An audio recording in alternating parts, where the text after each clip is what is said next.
წელს გქონდა ჩვენ ძირითადად B10 ჰიბრიდი, B10 რო ვეძახით ჰიბრიდი თეთრი სიმინდი 12 ჰექტარზე დათესილი. Rezultati არის 10 ტონა ჰექტარზე, მიღვრით მოწყვის პირობებში. Rezultati კმაყოფილი ვართ.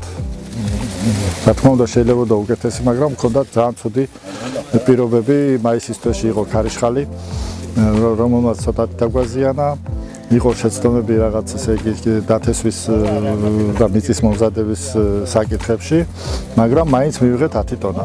ესე იგი ყველაფერს გათვალისწინებით თუ ამ ჰიბრიდს უფრო კარგი მოვლის პირობებში შეგვიძლია ალბათ 12-14 ტონის მიღება ამ ჰიბრიდიდან. ხო, რაც შეეხება ყვითელ სიმინდებიდან მქონდა 12-32 და 15-57 თითო ჰექტარი საექსპერიმენტოდ და ესე იგი პივოტის ქვეშ მქონდა ეს დათესილი. Rezultati აქაც ესე იგი მოქმედა რა თქმა უნდა ქარიშხალმა, რაღაც სხვა ცუდმა პირობებმა კლიმატურმა და მაინც მივიღეთ 12 ტონა ნახევარი, ესე იგი ასეთი რეზულტატი ავიღეთ. 15-57-მა ესე იგი კარგი შრობის პოტენციალი აჩვენა, ძალიან ჩქარა გაშრა. თუმცა ძალიან ისეთი შემოდგომა ჰქონდა, როგორც მოგეხსენებათ, რომ ესე იგი იყო ძალიან ტენიანი შემოდგომა და კარგად გასცა ტენი და უფრო ჩქარა გაშრა ვიდრე სხვა ჰიბრიდები.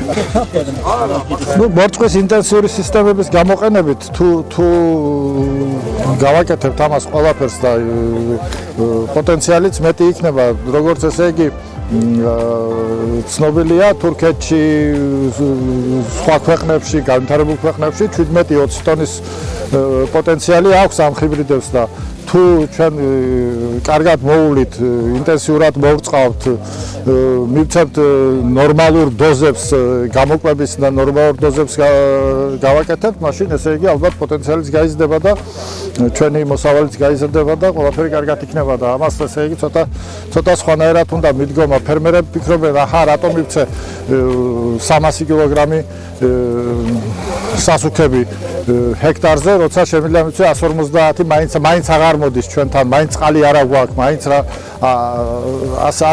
ასეთი მიდგომებით, ესე იგი, რა თქმა უნდა, ვერც შემოსავალი იქნება და ვერც მოსავლიანობას გაბზდა ვერაფერი, მაგრამ თუ ესე იგი ინტენსიურად ყველას კომპლექსურად შევასრულებთ იმ მოთხოვნებს, რაც აქვს ამ ჰიბრიდს, მაშინ პოტენციალი ალბათ განხორციელდება ჩვენთან.